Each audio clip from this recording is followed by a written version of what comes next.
Have you ever met one of those people who just seem to have this lucky energy? Like the rules don't apply to them. They have this magic touch and they can just get what they want in their lives, no matter the apparent circumstance or limitation. These people are tapped into what I call the invincibility frequency.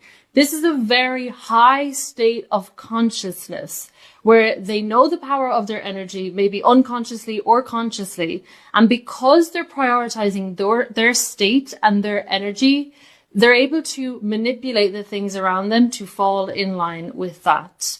Here's the thing. You cannot keep obeying reality and expect reality to obey you. So you're either prioritizing the physical world and circumstances around you, or you're prioritizing yourself and your state and your energy. How you begin tapping into the frequency of invincibility, and you create a frequency so strong that reality has to obey you, is you start prioritizing your energy over the material world.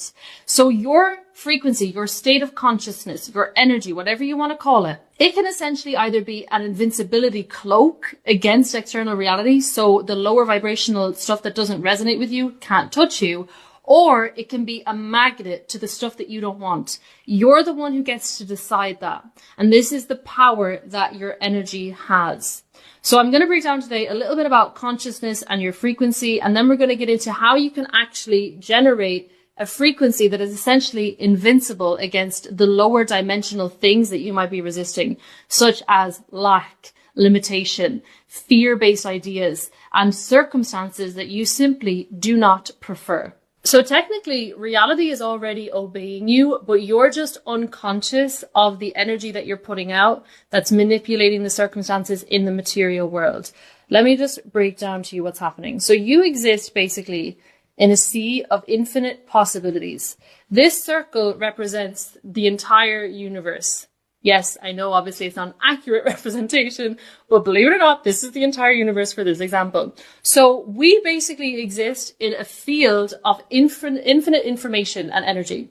And what we're perceiving physically with our five senses is less than 1%. That's kind of backwards. Less than 1% of what actually exists. So we see this in quantum mechanics. They call this the unified field. It's backed up by science. In Kabbalah, they call it, it's like beyond the veil. There's a 99% of unseen energies, right?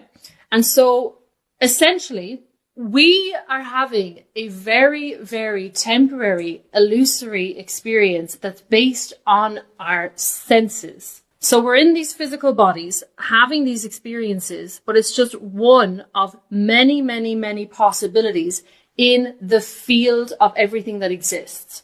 So everything in the universe is basically existing as different states, different forms of consciousness. You here having this experience, you're operating in a particular state of consciousness, and that is what's attracting and resonating certain possibilities with you rather than other possibilities. I want you to just really start thinking about this reality, this universe, as kind of just like this blank matrix, and you're existing in a certain area depending on the energetic frequency, the energetic identity that you are emitting.